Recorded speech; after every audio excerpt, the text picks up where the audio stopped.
que nos verán en una transmisión posterior. Dios les bendiga a los que están aquí, a todos nuestros hermanos que ya vinieron a pesar de la lluvia y que ya refrescó.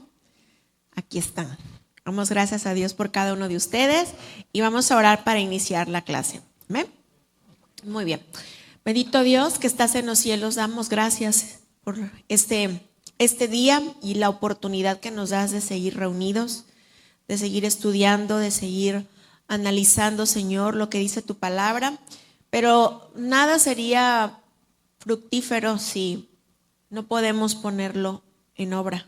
Así que yo te pido, Señor, que todo lo que en esta noche vayamos a estudiar, a analizar, tu Espíritu Santo trabaje en nuestros corazones, nos redarguya, nos enseñe, nos instruya y nos ayude a ponerlo en práctica cada día de nuestras vidas, Señor. Te damos gracias, te pido por los que vendrán, los que estarán en camino, pero por los que ya están también te doy gracias, y por los que nos ven, Señor, en la transmisión, para que este mismo efecto surta en sus corazones. En el nombre de Jesús. Amén. Amén. Muy bien. Bueno, la clase pasada tuvimos una lección introductoria acerca de los libros históricos, ¿verdad? Ya no vamos a regresarnos ahí. Si alguien no vino o tiene alguna pregunta o una duda, puede consultar la grabación. Así que, bueno, ahí está. Vamos a empezar esta noche con la introducción al primer libro histórico, que es el libro de Josué.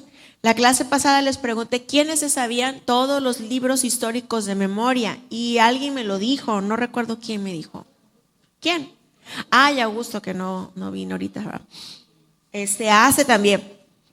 ¿Alguien más? Vamos a irlos repasando. A ver, hermana Ilse, ¿usted se lo sabe? No. A ver, aquí tengo un alumno que se lo sabe. Agarra el micro. En orden.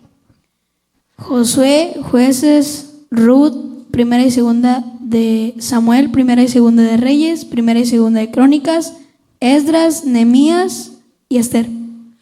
¡Wow! Ahora sí me fui para atrás. ¿Ya vieron? Si el alumno más pequeño de esta clase se los aprendió, la próxima semana todos deben saber. ¿De acuerdo? Muy bien, Ricky. Felicidades. Excelente. Muy bien. Bueno, vamos a ver. Vamos a estudiar esta noche acerca de la conquista, el libro de Josué, la introducción, y vamos a iniciar con la primera imagen. Vamos a ver algunas generalidades del libro, ¿ok? Pongan mucha atención. Yo sé que les encargué leer los primeros 5 capítulos de Josué, porque esa es la introducción, ¿sí? Para que nos vayamos adentrando. Pero aquí tenemos algunos datos. Bueno, el título del libro está en función del protagonista principal de esta historia. En este caso, después obviamente de Dios, humanamente se trata de Josué, ¿ok? El nombre de Josué significa Dios salva o Jehová salva o Jehová es salvación. Y es la forma hebrea de Jesús, porque Jesús es el griego. Jesús significa exactamente lo mismo en griego, salvación, el Salvador, ¿ok? Entonces Josué es en hebreo y el nombre de Jesús es la versión griega de la misma palabra, ¿sí? Bueno, ¿quién fue este protagonista principal? Quiero que leamos Números 27 del 15 al 23. Le voy a pedir a la hermana Janet que nos haga favor de leer este pasaje. Números 27 del 15 al 23. Adelante, por favor, Janet.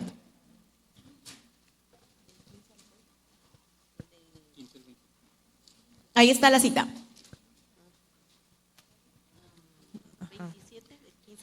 27. Ok.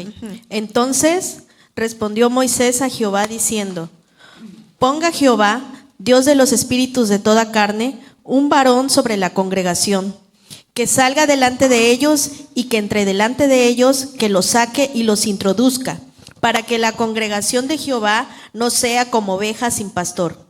Y Jehová dijo a Moisés: Toma a Josué, hijo de Nun, varón en el cual hay espíritu, y pondrás tu mano sobre él, y lo pondrás delante del sacerdote Eleazar y delante de toda la congregación, y le darás el cargo en presencia de ellos, y pondrás de tu dignidad sobre él, para que toda la congregación de los hijos de Israel le obedezca. Él se pondrá delante del sacerdote Eleazar y le consultará por el juicio del Urim delante de Jehová. Por el dicho de él saldrán y por el dicho de él entrarán, él y todos los hijos de Israel, con él y toda la congregación. Y Moisés hizo como Jehová le había mandado, pues tomó a Josué y lo puso delante del sacerdote Eleazar y de toda la congregación. Y puso sobre él sus manos y le dio el cargo, como Jehová había mandado por mano de Moisés. Muy bien, bueno, ok. Josué aparece en la historia del pueblo de Israel, ¿verdad? Fue uno de los que salió de Egipto, camina con ellos en esa ruta, en el desierto de peregrinar rumbo a la tierra prometida. Josué fue todo el tiempo uno de los que estuvo al lado de Moisés. Fue primero su servidor, su ayudante, y a lo largo de esos 40 años, Josué aprendió muchas cosas de su líder, que era Moisés. Y aunque eran de diferentes edades, puede ser, y sobre todo de diferente temperamento, capacidades, Josué fue lo suficientemente sabio para observar cómo fue el liderazgo de Moisés. Fue un hombre observador, diligente y obediente en este caso a su líder primeramente. Y en este pasaje que nos acaba de leer Janet, recuerden ustedes, eso ya lo vimos, cuando Dios le dice a Moisés, tú no vas a entrar a la tierra por aquel pecado cometido anteriormente, por haber golpeado la roca, pero vas a tener que nombrar a alguien más, ¿verdad? Tiene que haber alguien en tu lugar, y entonces llama a Josué. Aquí lo acabamos de leer, ¿verdad? Llama a Josué, que era el que iba a ser el comisionado para entrar a la tierra prometida. Cuando le dice en el verso 12, Jehová dijo a Moisés, sube este monte y verás la tierra que le he dado a los hijos de Israel, y después que la hayas visto, tú también serás reunido a tu pueblo, como fue tu hermano Aarón, pues fuisteis rebeldes a mi mandato en el desierto de Sin, en la arrecilla, en la congregación, no santificándome en las aguas a ojos de ellos. ¿Ok? Entonces, dado esto, Moisés tiene que nombrar a Josué, el cual fue elegido para ser el que continuaría esta obra de llevar al pueblo a la tierra prometida. El desierto solo fue un momento de transición, porque no es el final de la historia, ¿verdad? Por eso cuando nosotros pasamos por etapas en nuestra vida, los desiertos siempre van a ser parte de la vida de cada ser humano. Es imposible que un cristiano no pase por un desierto, pero los desiertos no son el lugar final, no son el objetivo, son solamente momentos de transición que nos llevan a la tierra prometida, a las promesas de Dios, ¿sí? Entonces, vemos aquí características del protagonista. ¿Cuáles son? Podemos ver, por ejemplo, en Éxodo, vamos a leer a alguien que me ayude con estas dos citas, Éxodo 17:9 y Números 14 del 6 al 9. Vamos a leer, el que lo encuentre primero puede leerlo. A ver, Éxodo 17:9, ¿qué dice? Y dijo Moisés a Josué, escógenos varones y sal a pelear contra Amalec. Mañana yo estaré sobre la cumbre del collado y la vara de Dios en mi mano. Ok, ahora Números 14, 6 al 9. ¿Qué dice?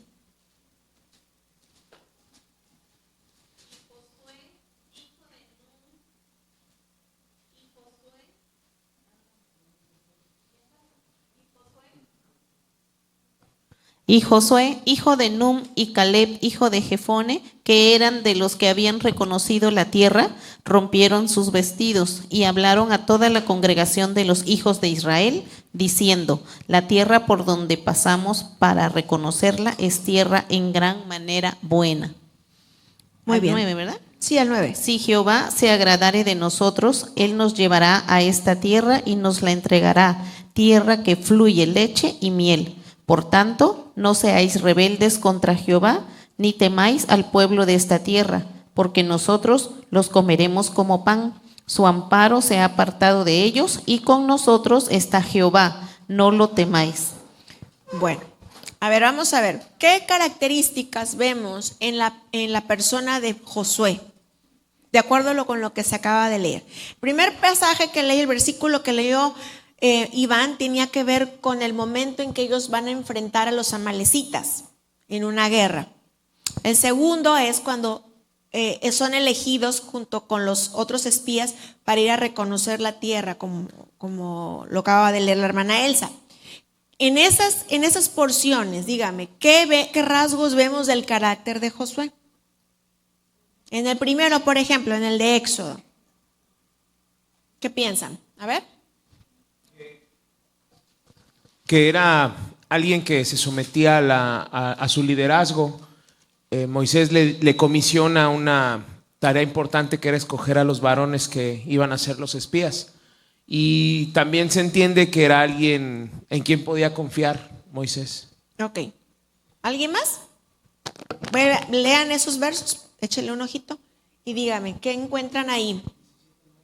Ajá, Éxodo 17:9. A ver.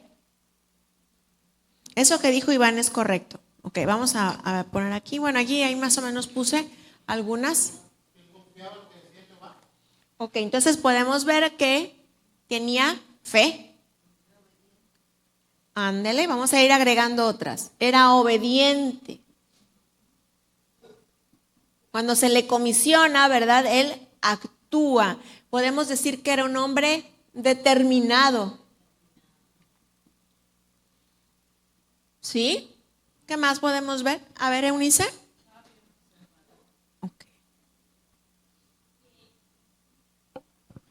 Por ejemplo, en Números, mientras el pueblo de Israel se quejaba, Josué era un apoyo para Moisés. Entonces veo en Josué alguien en quien Moisés se apoyaba, era su apoyo, era con quien podía confiar y también pues lo ayudaba, lo animaba de alguna manera. Exacto, era una persona confiable. ¿Sí? Era diligente porque la tarea que se le asignó la hizo correctamente, le puso todo el empeño, todo el entusiasmo y utilizó todas sus aptitudes para poder hacerla correctamente. ¿Ok? ¿Qué más encontramos en él? Valiente, exactamente, ahí está. Tenía un carácter firme y valiente, ¿verdad? Exactamente. ¿Saben por qué? Miren, cuando él llega a reconocer la tierra, la visión de Josué y la de Caleb también fue muy diferente a la del resto de los espías, ¿verdad? Él ve y dice, sí, son grandes, es verdad, pero nosotros los vamos a destruir, les vamos a ganar, porque Dios está con nosotros. Entonces ahí vemos esa fe, ese carácter determinante, esa valentía. O sea, el hecho de decir que reconocía que eran hombres altos, gigantes, que tenían sus ciudades fortificadas, no significaba que fuera una persona, ¿cómo podríamos decir? Como que desafiara, ¿no? El peligro, no. O sea, no era así como que imprudente, sino al contrario, dice, él observó, fue diligente, dijo, sí, hay ahí una situación, pero nosotros lo vamos a superar. En la vida, hermanos, Dios no nos pide que seamos, hay una palabra para eso cuando se me fue ahorita la palabra, cuando actúas sin medir el peligro. ¿Mande? Temerario puede ser o algo así, ¿no? Intrépido, arrebatado. No, Dios no quiere eso. Dios está pidiendo que seamos, alguien por ahí dijo, sabios. Y la sabiduría nos permite observar las cosas, medir los peligros y actuar con estrategia, ¿sí? Y eso no significa que no te va a dar miedo enfrentar las cosas, pero la valentía significa el atrevimiento a hacer las cosas pese al miedo. Nosotros dice uno de los pasajes, ¿verdad? Uno de los versículos claves de los capítulos que les envié a leer es Josué 1:9. ¿Qué dice? Mira que te mando que te esfuerces y seas valiente. ¿Sí? Cuando le dice, te mando, es una orden, es un mandato, esfuérzate y sé valiente. No temas ni desmayes porque yo voy a estar contigo. O sea, pese al temor que puedas sentir, que ese temor no te domine porque yo voy a estar contigo. Y esa palabra es para nosotros. Todo esto espera Dios de un hijo suyo, ¿verdad? Y ahí vemos cosas maravillosas en esos pasajes que nos hablan acerca de la razón por la cual Dios eligió a Josué. Y si se dan cuenta, esto no tiene que ver con posición social, no tiene que ver con edad, no tiene que ver con una destreza a lo mejor como un guerrero, porque recuerden que ellos habían sido esclavos, ellos no tenían armas, no tenían tecnología, no tenían adiestramiento. Y esto nos dice que cuando Dios llama, Dios mira otras aptitudes que usualmente no se miran cuando se elige a un líder. La gente busca líderes que tengan carisma, que impacten, que la gente los siga, pero no necesariamente esas personas cumplen con este perfil. Y Dios busca gente que esté decidida a decir sí al llamado. Y cuando encuentra a alguien que dice sí al llamado, Dios se encarga del resto, de equiparlo, de darle valor y todo. Se va a enfrentar a problemas, a retos, a críticas, a muchas cosas, pero como ha sido valiente, Dios lo va a respaldar. Dios respaldó a Josué. Cuando él entra a la tierra prometida, él ya era un anciano, ya no era tan joven. Para nosotros, ¿verdad? Un liderazgo es para gente más, que tenga más energía, más ganitas. Y decimos, ya un viejito, ¿para qué? Como cuando elegimos nuestros gobernantes, ¿verdad? Decimos, ay, yo creo que el joven tiene más habilidad, ¿no? El otro ya va en declive. Pero no, Dios no se fija en eso. Eso significa que tú y yo podemos ser útiles al Señor a cualquier edad, desde un niño hasta una persona mayor. Que esto no se acaba hasta que se acaba. Y Josué esperó su momento. Y algo que me gusta de Josué es que él supo esperar el momento y serle leal a su líder hasta la que éste murió. No le brincó. Fue como David. David sabía que él ya era el rey, era el siguiente, era el ungido, ya estaba.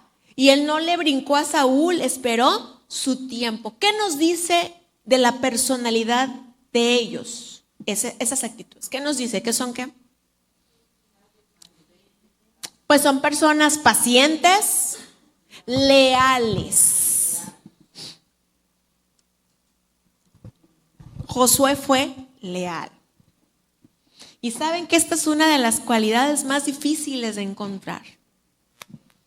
Porque hay algo en el corazón del hombre que se llama orgullo, soberbia. ¿Cómo tú vas a estar en el lugar que yo quiero? Yo voy a ver cómo le hago, pero me estorbas ahí porque yo quisiera estar ahí. Y entonces se viola la confianza, pero Dios espera que seamos leales al llamado, al liderazgo que está en turno, leales a nuestros valores también, a sus principios. ¿Ok? Bien. Siguiente. ¿Cuál es la principal no, todavía no termino esa.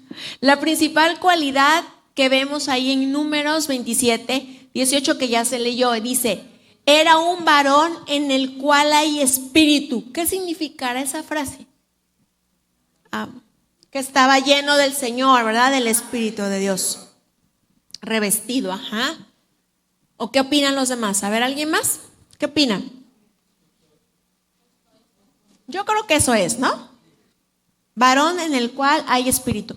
Hay otros en los cuales, por ejemplo, dice, tenía un espíritu superior.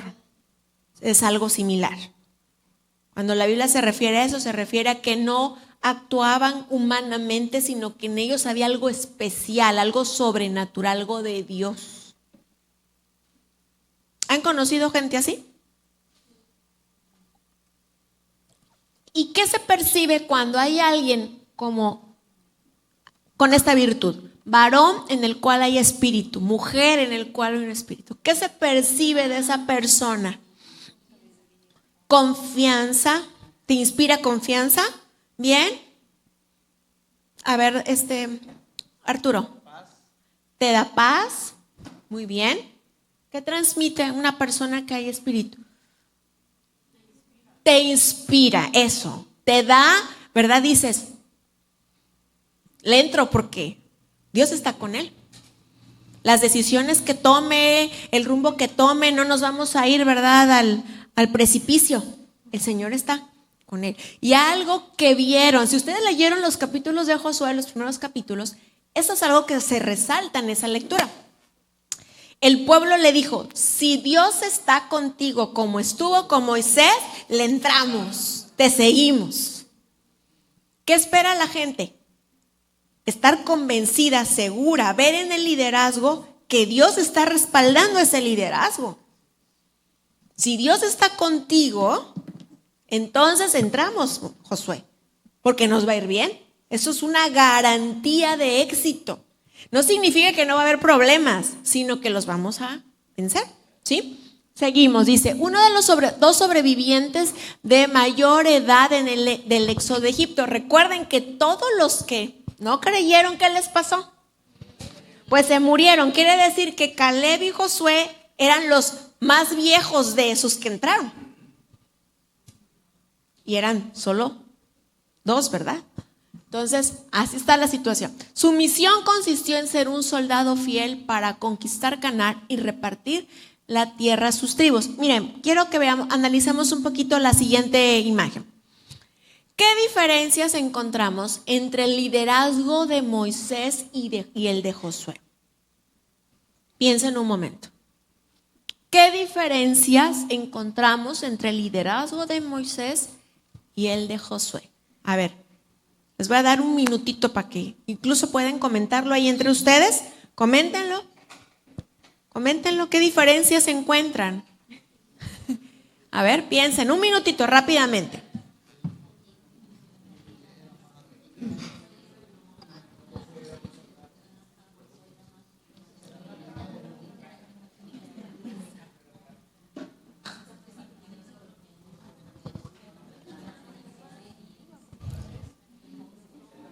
¿Sí?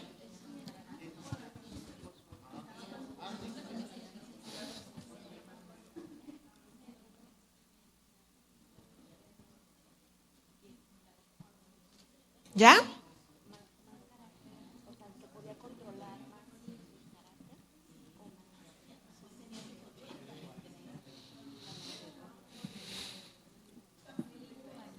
¿Qué piensan? ¿Ya tienen? ¿Ya ustedes ya compartieron? ¿Sí? ¿Acá? ¿Con aquellos? Es que esta mesita está larga. Ok. Hoy nos faltaron bastantes. La lluvia los detuvo, quizá, no sé. Pero bueno, los que estamos aquí estamos con ganas. A ver, ¿quién más? ¿Ya? A ver, esta mesa. Pongan atención.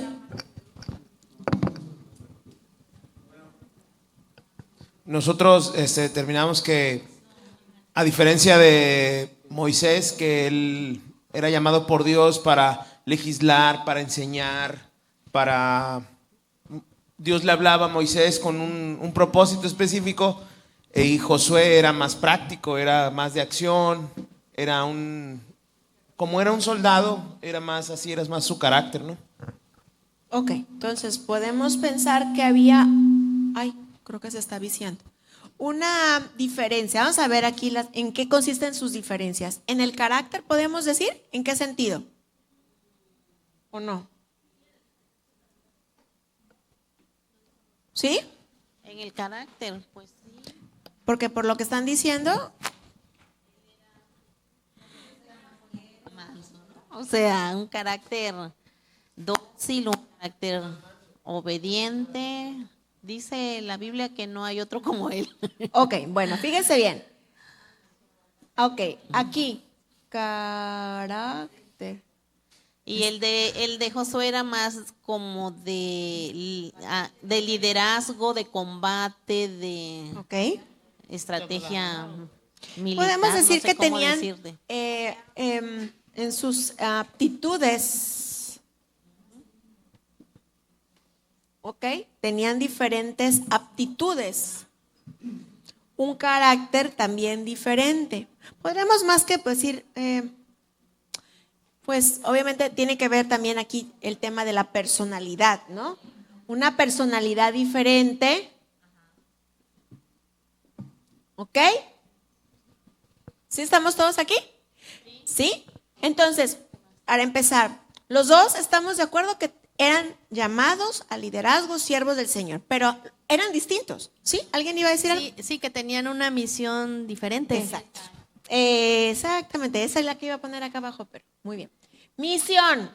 Fíjense bien. Misión. ¿Ok? A ver, aquí alimenten contribuyan con esta respuesta. A ver, alguien de aquí, de esta mesa, o sea, ¿qué diferencias se encuentran en el liderazgo? ¿En qué consistían? ¿En qué puntos? Es que eran esas las que estábamos hablando, Sí. o sea que Moisés era un poquito más arrebatado, por así decirlo, y hablando de carácter tenía más Josué porque era con más templanza, pensaba mucho las cosas y cuando tenía que accionar, accionaba. Ok.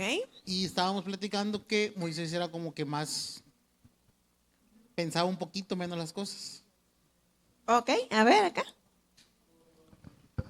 Muy bien. Con respecto a la misión que habían mencionado, Moisés, su misión era más como de legislar al pueblo, no porque él los tenía que guiar hacia la tierra prometida. En cambio, la misión de Josué era conquistar la tierra prometida. Entonces, su liderazgo fue más como de estratégico militar, guiar al pueblo a la batalla. Exactamente. Eso tiene que ver con la misión. A ver, ¿ustedes iban a decir algo diferente? ¿Es lo mismo?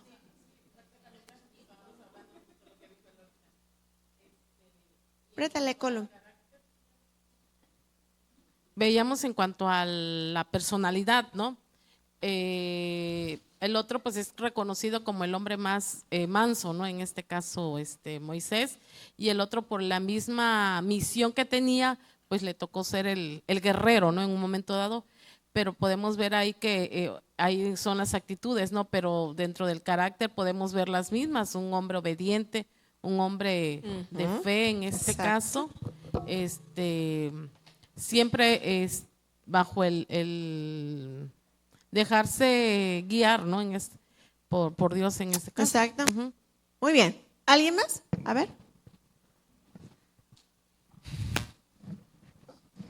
Pues también mucho en el pueblo, ¿no? Porque en este caso, durante que estaban en el desierto, iban como que dentro de lo que cabe a ciegas, porque no sabían exactamente hacia dónde iban.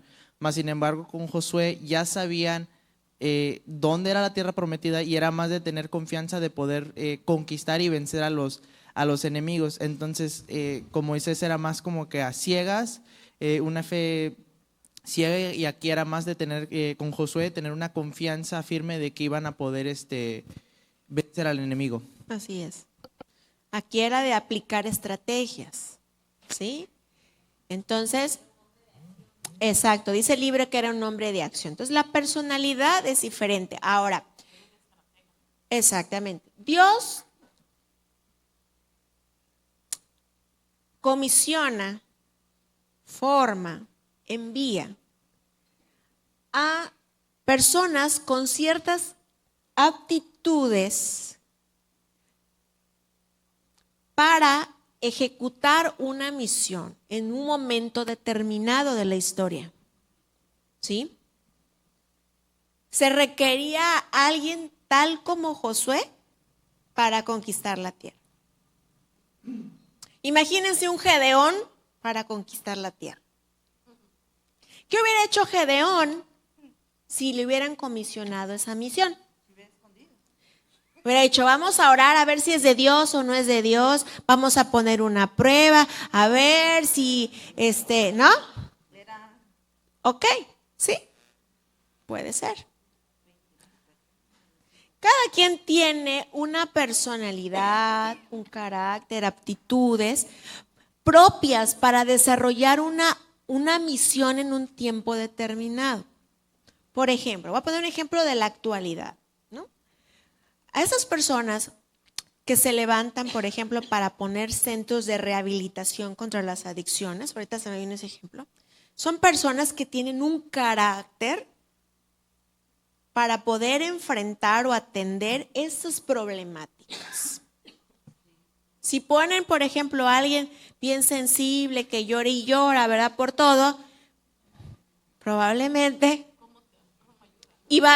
como ayuda, ¿no? Necesitamos a alguien que se ponga, ¿verdad? Que se haga fuerte, ¿verdad? Que pueda enfrentar esas cosas. Por eso hay misiones que son dirigidas más o específicas para un carácter, a una personalidad, por ejemplo, de una mujer, puede ser. Hay una sensibilidad, ¿verdad? Para eso.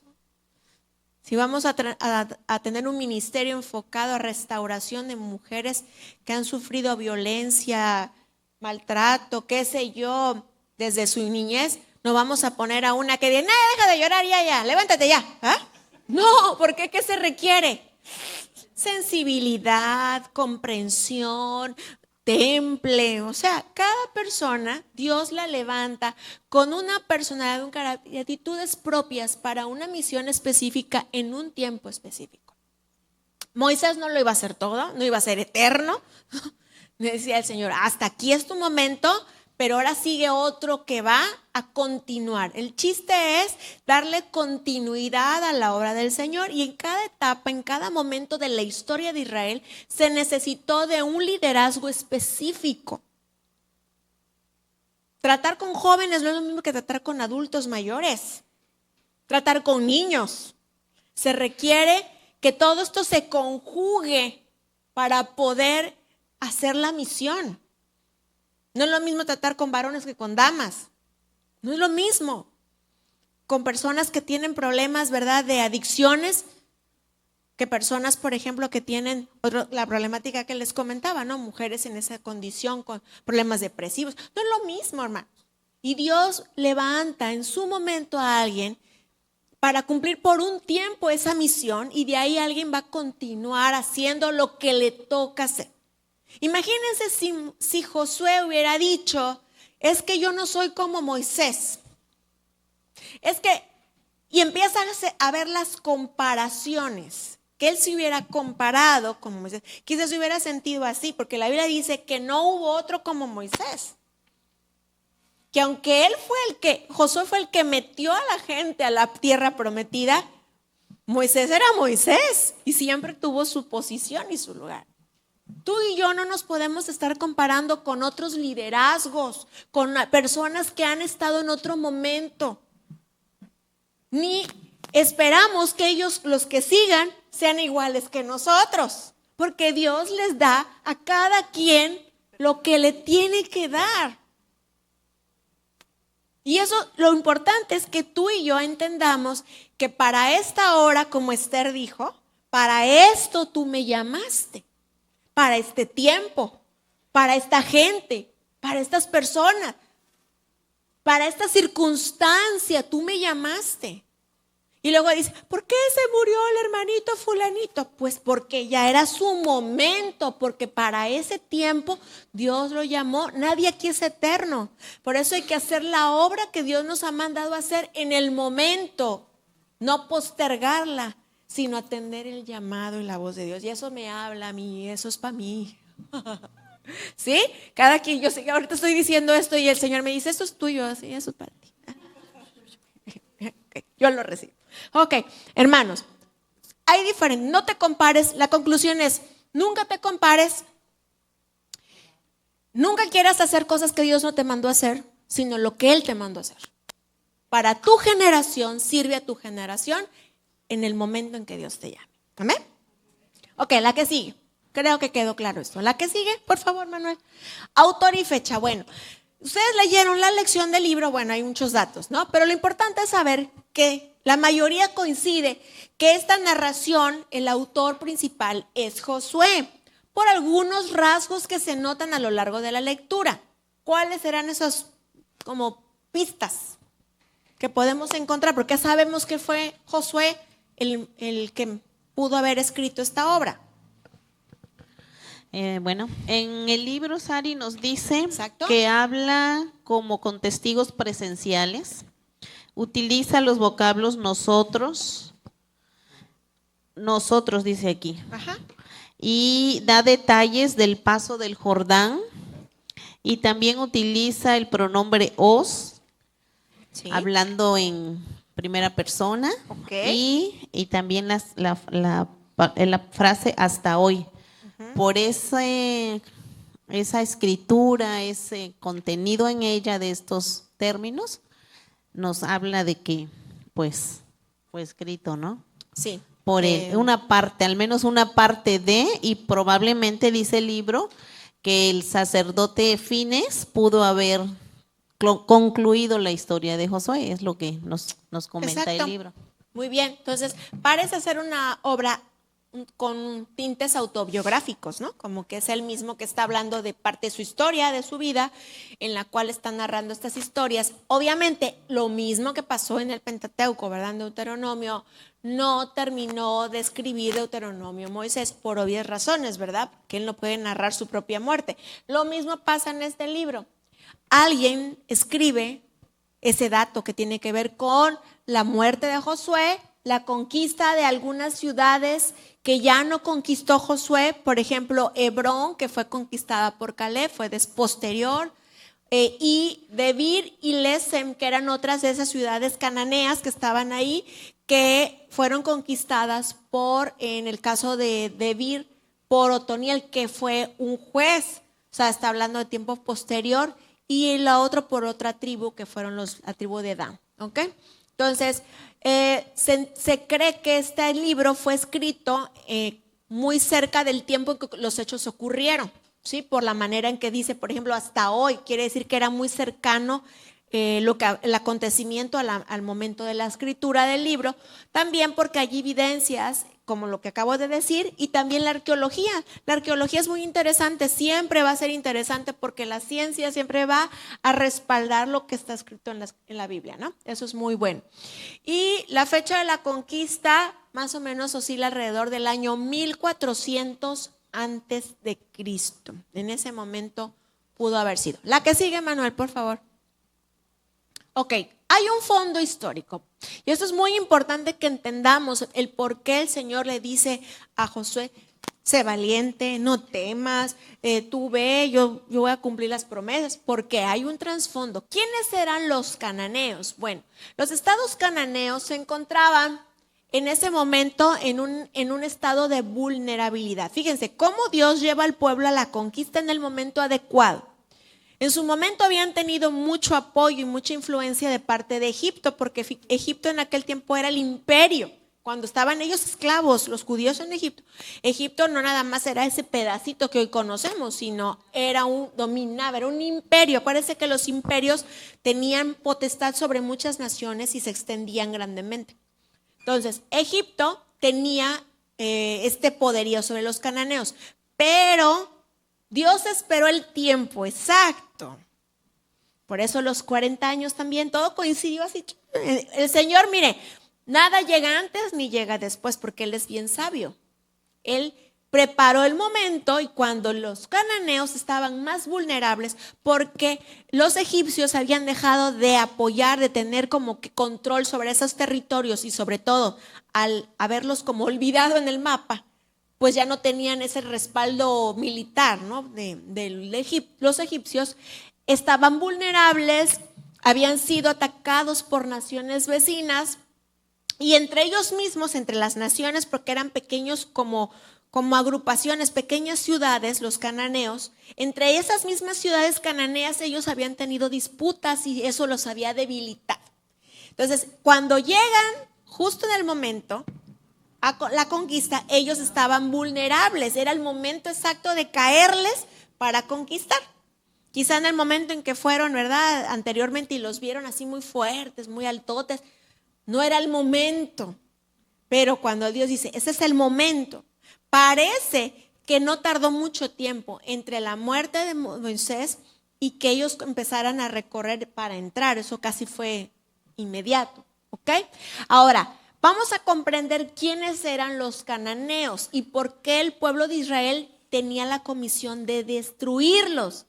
Primero, era una nación politeísta. ¿Qué significa politeísta? Que tenía muchos dioses, a comparación de Israel, que había sido llamada a ser una nación monoteísta, solo Dios, un solo Dios. Entonces, el politeísmo de los cananeos era muy fuerte. Ellos tenían 3 dioses básicamente. Uno que era él o el padre toro. Ahí están, ¿sí?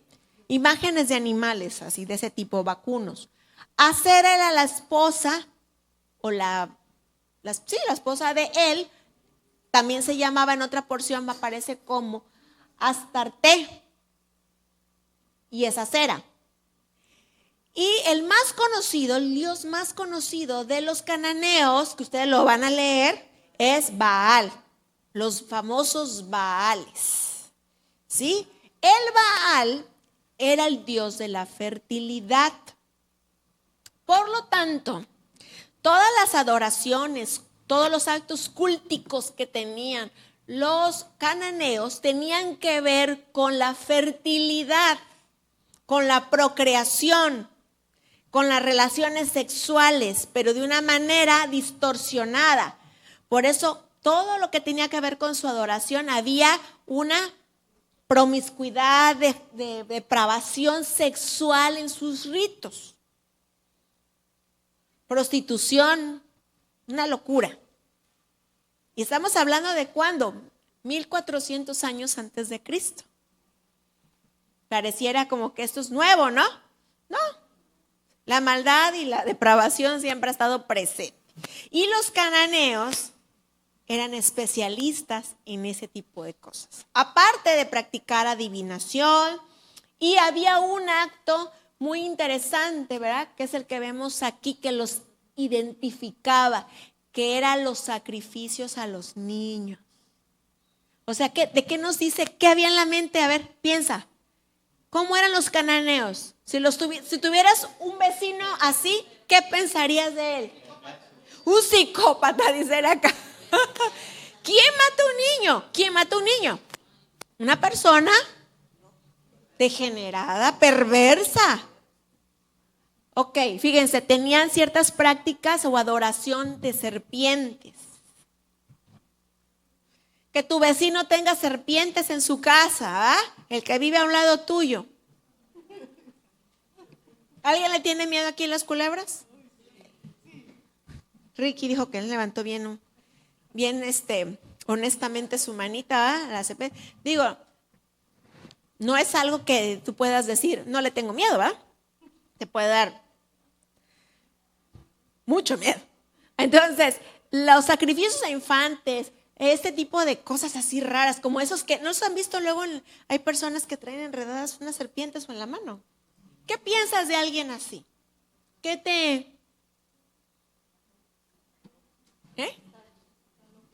está loco, dicen por acá. No cualquiera hace eso. Es alguien que tiene experiencia.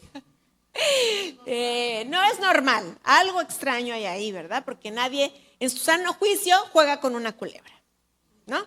Bueno, entonces todo esto eran los cananeos. Y por lo tanto, Dios determina algo para ellos. La siguiente, Manuel, por favor. Mira, el mandato de Dios era determinante. Bueno, llegó la hora de entrar a la tierra prometida. Esfuérzate y sé valiente. Tienes que destruir Israel. Todo lo que encuentres ahí. ¿Y quién leyó los capítulos? ¿Quién leyó? ¿Qué otra cosa no tenían que hacer? Ajá. ¿Qué estaba prohibido? A ver. Tenían que destruir a todos los niños, a las mujeres, va parejo. ¿Y qué no tenían que hacer? Exacto, no quedarse con las cosas de ellos, con las cosas materiales que podían tener. Ok. sobre todo lo valioso, lo que tenía cierto valor y que ellos podían comercializar con ello, ¿no? O utilizar. Entonces, todo se va. Bueno, y puede decir, ay, bueno, ¿qué más lo tenía que darse con el oro y la plata? ¿Tenía algo de malo? Mira, el Señor nos está enriqueciendo, despojó a los enemigos y nos está regalando, nos hizo ricos. ¿Por qué razón Dios no quería eso? ¿Por qué? A ver, vamos a leer estos versículos. Ayúdenme a leerlos, por favor. Rápidamente. Números 33, 51 al 56. Y alguien que lea Deuteronomio 7, 1 al 5 y luego el verso 16. Adelante, por favor, rápidamente para darle velocidad a la clase. Números 33, 51 y 56. Habla a los hijos de Israel y diles: cuando hayáis pasado por el Jordán entrando en la tierra de Canaán, echaréis de delante de vosotros a todos los moradores del país y destruiréis todos sus ídolos de piedra y todas sus imágenes de fundición y destruiréis todos sus lugares altos. ¿Hasta el 56? Y echaréis a los moradores de la tierra y habitaréis en ella, porque yo os la he dado para que sea vuestra propiedad. Y heredaréis la tierra por sorteo por vuestras familias. A los muchos daréis mucho por herencia y a los pocos daréis menos por herencia. Donde le cayere la suerte, allí la tendrá cada uno, por las tribus de vuestros padres heredaréis.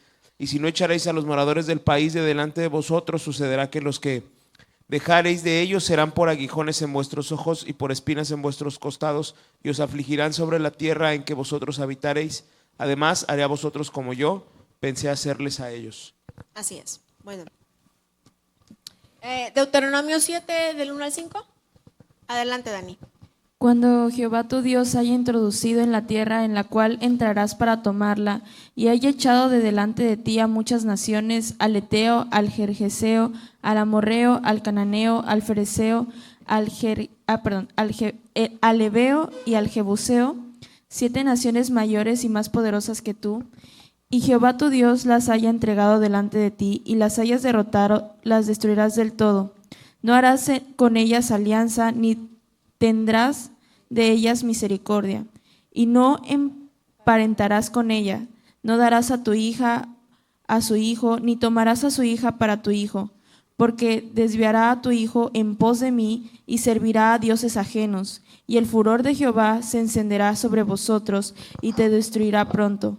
Mas si habéis de hacer con ellos sus altares, destruiréis y quebraréis sus estatuas y destruiréis sus imágenes de acera y quemaréis sus esculturas en el fuego. ¿Leo el 16? Ajá, por favor. Y consumirás a todos los pueblos que te da Jehová tu Dios, no los perdonará tu ojo, ni servirás a sus dioses, porque te será tropiezo. Ok. ¿De qué estaba guardando Dios al pueblo? De la idolatría, porque la idolatría es un cáncer. ¿Verdad? Cuando alguien tiene, por ejemplo, un tumor y lo van a operar, no dicen, bueno, vamos a abrir, le vamos a sacar un pedacito. ¿Qué hacen? Lo quitan, es extirpar, quiere decir quitar de raíz todo lo que pueda tener una célula maligna con el fin de que deje de estar haciendo daño. Porque si dejamos una célula, una se prolifera y vuelve a hacer destrucción. Entonces, esto es similar al cáncer. O lo quitas todo o no sirve. Y entonces le dice el Señor, vas a llegar a esos lugares y seguramente ellos veían las imágenes de oro, de plata. Oh, ¿qué tal si nos quedamos con algo de esto, va? Y lo empeñamos ahí en el monte de Piedad, no pasa nada, ¿va? Algo hacemos con esto. No, Señor, no. ¿Y por qué dijo no te quedes con nada? ¿Por qué razón?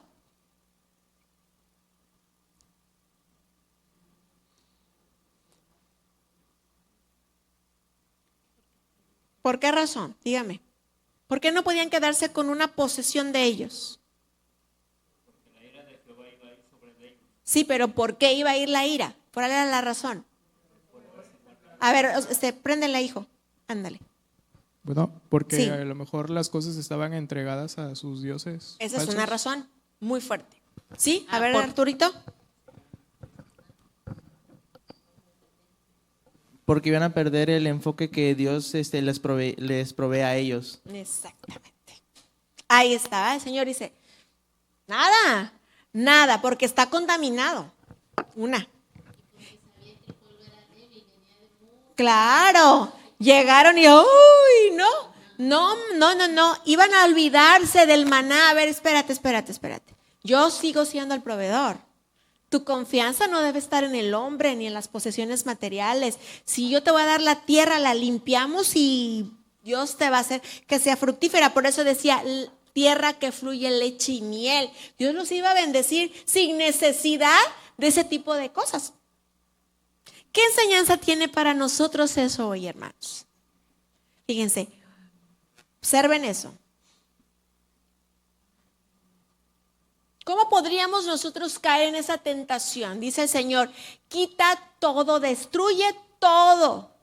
Señor, sí, mira, ya no soy borracho, ya no soy blasfemo, ya, pero me gusta ver cositas por ahí indebidas. Esa cosita es un pedazo del tumor que se quedó ahí. ¿Y qué va a pasar? Pues va a regresar el mal. Y peor. ¿Sí? Señor, ¿qué tiene de malo? Mira, tú estás confiando en el hombre, no estás confiando en Dios. ¿Sí me explico? Entonces, cuando el Señor da órdenes así tajantes, viene una pregunta obligada, ¿verdad? ¿Cómo un Dios de amor puede al mismo tiempo, ay, me comí, ser tan cruel? Ponme la siguiente, Manuelito, por favor. Cuando se ven estas imágenes, la gente hace esa pregunta. ¿Sí o no? ¿Dónde está Dios cuando están los niños muriéndose en África? ¿Dónde está ese Dios de amor, verdad? Cuando hay guerra. ¿Dónde está? ¿No? ¿Cómo dices tú que Dios es amor si hay tanta violencia en el mundo? ¿Cuál es la respuesta a eso, hermano? ¿Usted qué contestaría a alguien que le dice, mira, ¿dónde está Dios? ¿Cómo me hablas de un Dios de amor si miran lo que está pasando? Dios siempre ha estado cerca de nosotros, solamente que nosotros nos hemos olvidado de Él.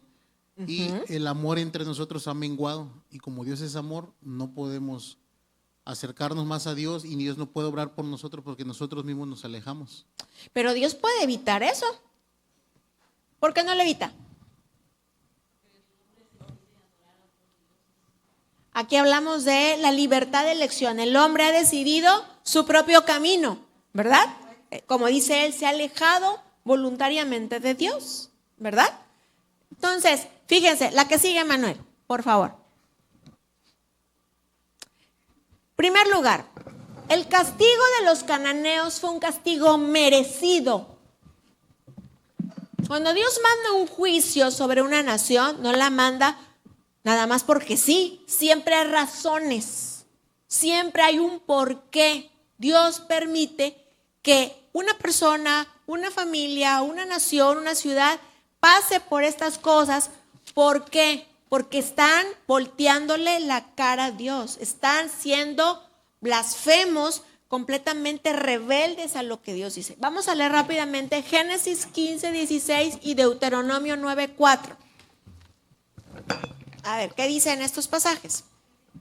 Génesis 15:16 dice, y en la cuarta generación volverán acá, porque aún no ha llegado a su colmo la maldad del amorreo hasta aquí.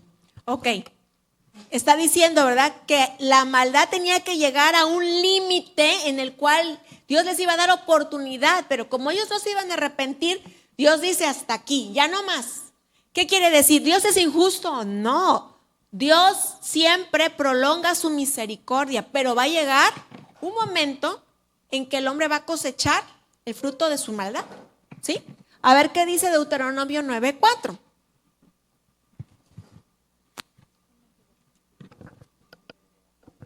No pienses en tu corazón, cuando Jehová tu Dios los haya echado de delante de ti, diciendo: por mi justicia me ha traído Jehová a poseer esta tierra, pues por la impiedad de estas naciones Jehová las arroja delante de ti. Ajá, ¿qué quiere decir? No, Janet, tú misma, contesta. ¿Qué quiere decir eso que leíste?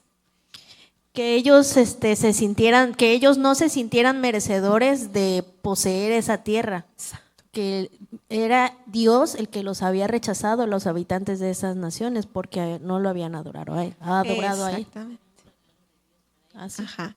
No era lo que alguien más desechó, iba a ser para ellos, no porque ellos fueran buenos, ¿no? Exactamente. Fíjate bien. Hay un principio muy interesante. Dice, no vayas a pensar que yo los quito y los destruyo por tu causa, porque tú eres muy bueno.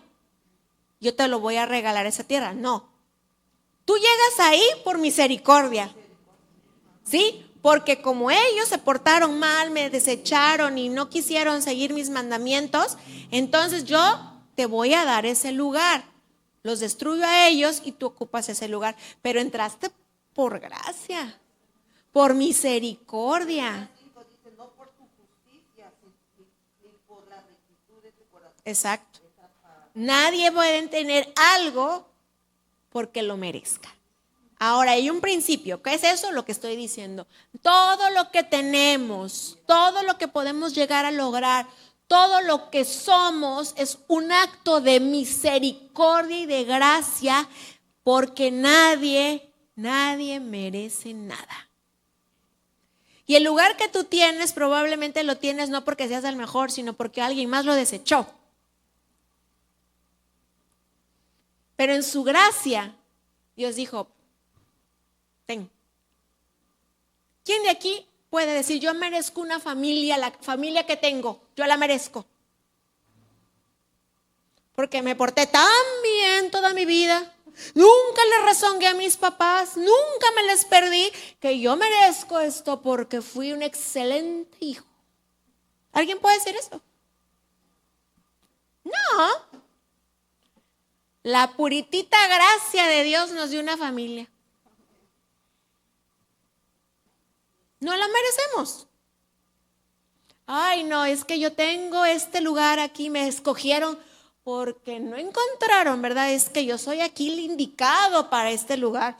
Dios me hizo, ¿verdad? Tan especial para esto que, no, ¿verdad? La pura gracia del Señor.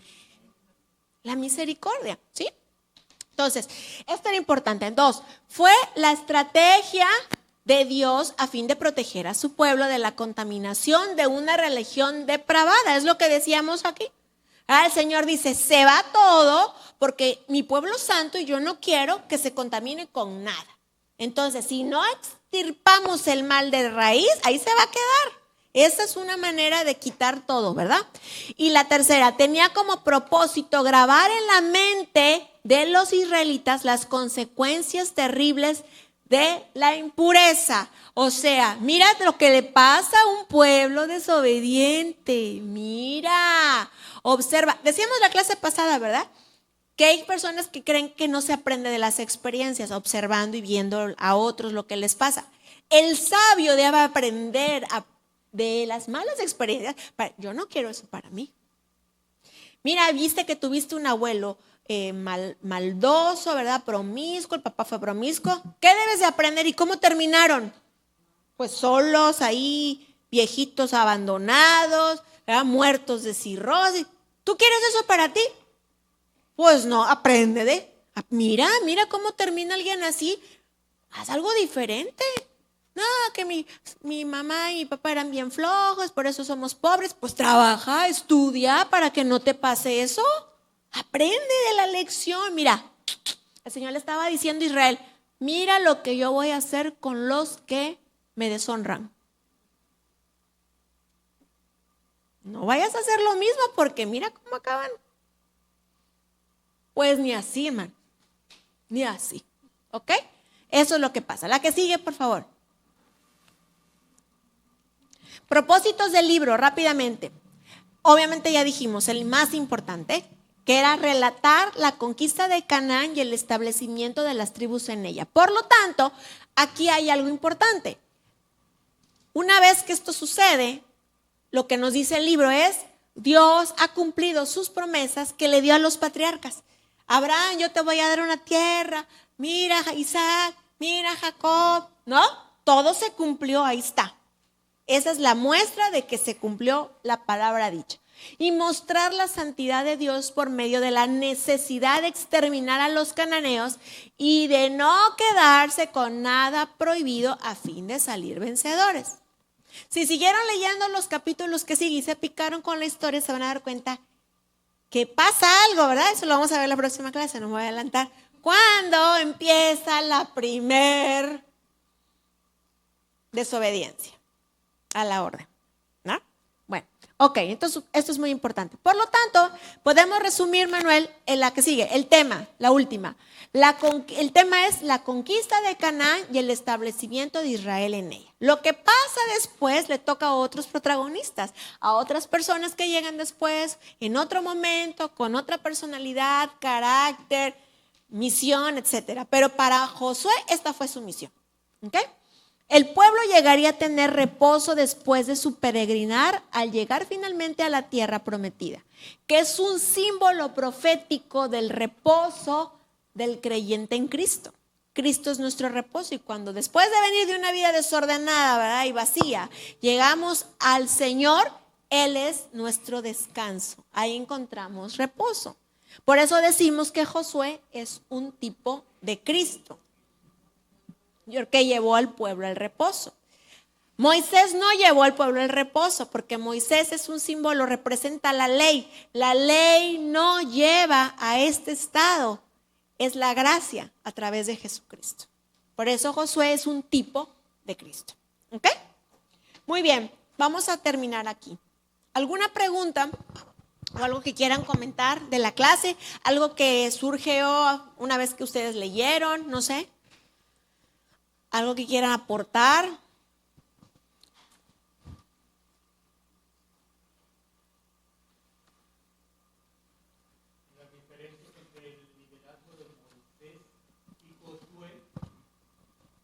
A ver. Sí, hermano, sí, usa el micro. Digo que entre las diferencias entre el liderazgo de Moisés y Josué es que a Moisés fue elegido directamente por Jehová. Y en el caso de Josué, también por Jehová, pero a través de un ser vivo, que será Moisés en este caso. Sí, pero al final siempre hay que tener en cuenta, ¿verdad?, que no lo eligió el hombre, lo elige el Señor. Exactamente, a los seres humanos, ¿verdad?, no va a venir una voz que diga, vamos a elegir a Juanito, elijan a Juanito. No, a lo mejor nunca escuchemos eso, pero va a usar a un ser humano guiado por él para decir, Juanito es el elegido. ¿Sí? Dios va cambiando sus métodos y sus estrategias, ¿verdad? Después empieza a hablar a través de los profetas. Y los profetas eran los comisionados para ejecutar la obra del Señor. Ve y unge a. O sea, todo va evolucionando según el tiempo de la historia del área. Muy bien, muy bien. ¿Alguien más? ¿Algún comentario? ¿Algo que les hayan aprendido? ¿Que les haya tocado el corazón? La parte en la que usted nos recalcó que, o sea, cómo ambos son líderes con diferentes aptitudes y cómo Dios levanta a diferentes personas con diferentes características para misiones o propósitos determinados y cómo es que nosotros nunca debe de haber esa comparación con otras personas porque esas personas están preparadas para otras cosas y nosotros para otras cosas. Espero que eso quede bien grabado, quede en el corazón. ¿Sí? ¿Sí? Que no hay un ministerio que tenga más valor que el otro. Exacto. Todos son igualmente importantes como un solo cuerpo, dice la palabra. O sea, así es. Y también de que no pudo haber existido un Josué sin un Moisés. Exacto. Exactamente. Excelente. ¿Ah? Muy bonito. A ver, que la fidelidad de Josué hacia Moisés fue una lealtad, como tú dices, a veces difícil de entender, porque incluso sus hermanos ahora sí que le fallaron a Moisés, ¿no? Ahí se ve la historia de es María y Aarón. Aarón. Entonces, si ves a Josué comparado con ellos, dices, wow, cuánta lealtad, siempre cerca de él, aprendiendo todo, ¿no? Exacto. A veces no siempre los que crees que van a estar son los que son, sino Dios levanta a otros, ¿no? Que te van a apoyar. Le comentaba yo a mi esposo que muchas veces el líder es uno y su compañero leal a veces es quien hace el trabajo, por llamarlo así, pero quien se lleva los laureles es el líder. Pero es que sucede entre el ser humano, ¿no? Entonces, los cargos, vaya. Pero ahí entendemos con más, ¿cómo sé? Exactitud la lealtad de Josué, porque hacía todo lo que le mandaban hacer, ¿no? Así es. Nunca quiso tomar el lugar de Moisés, eso no lo vemos, al menos no lo he visto hasta ahorita. No, Ujú. nunca va a aparecer eso porque él fue un hombre íntegro. Integridad, se requiere gente así íntegra. Y siempre va a haber, tú vas a ver al líder, pero pregúntate qué hay atrás de o de la persona. Como decía la hermana predicadora, que la que tuvimos esta semana, ¿verdad? Ella dice, yo doy gracias a Dios porque estoy aquí gracias a mi papá y mi mamá que siempre oraron por mí, me indujeron al camino. ¿Cuántos podríamos decir eso? O sea, somos producto de la oración de alguien más, del trabajo de alguien más, del liderazgo de alguien más que estuvo atrás de, que a lo mejor nadie lo sabe. Por ejemplo, un Timoteo. Timoteo le dice a Pablo, tú eres producto de tu madre y tu abuela, de su fidelidad. ¿Y quién sabe algo más de Loida y Eunice más que solamente eso? Nadie más. Pero ¿qué cosas habrán hecho en su vida? ¿Qué testimonio tan fuerte tuvieron que impactaron en la vida de Timoteo para hacer lo que él era? Podemos imaginarnos muchas cosas, ¿verdad? Así que siempre es muy importante comprender esto que acabamos de decir, tenerlo muy en claro. Dios llama a cada quien a cumplir una misión especial en su momento. Muy bien, ¿nadie más? A ver. El hecho de recalcar lo importante que era el destruir a los cananeos. O sea, y yo lo aplico personalmente pensando en que, o sea, si uno quiere seguir el camino que Dios ya trazó para nosotros y entrar a esa tierra prometida, tienes que destruir todo lo que esté deteniéndote, todo lo que te vaya a llevar a alejarte del camino de Dios, ¿no? Como en este caso, o sea, el Señor lo estaba guardando de algo más grande.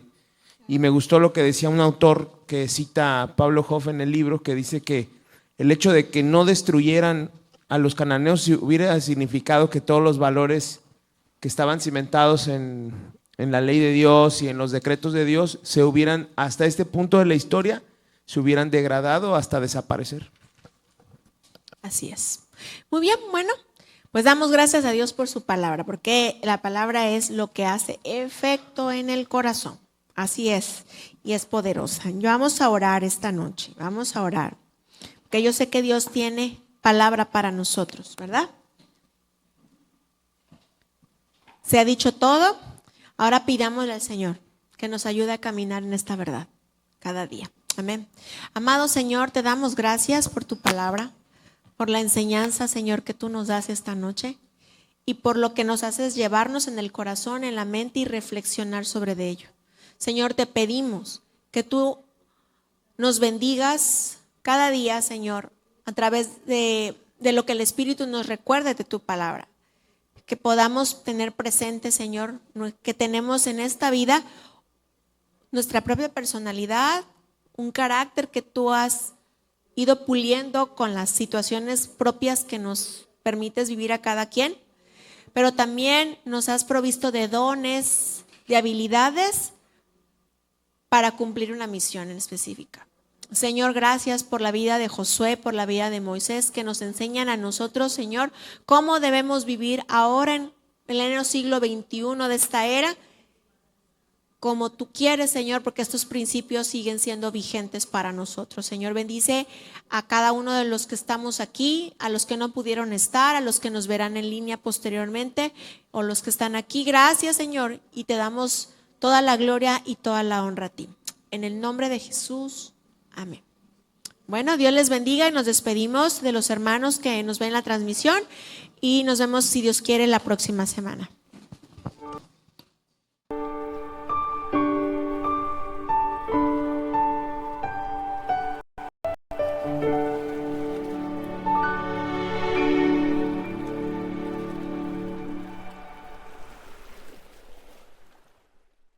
Hola, ¿ya tienes planes para estas fiestas?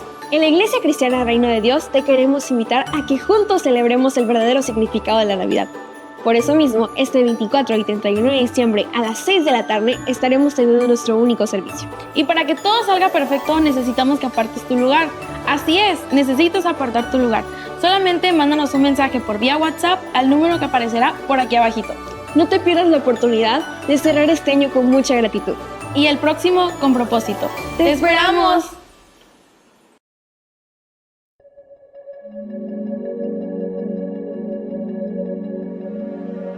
Thank you.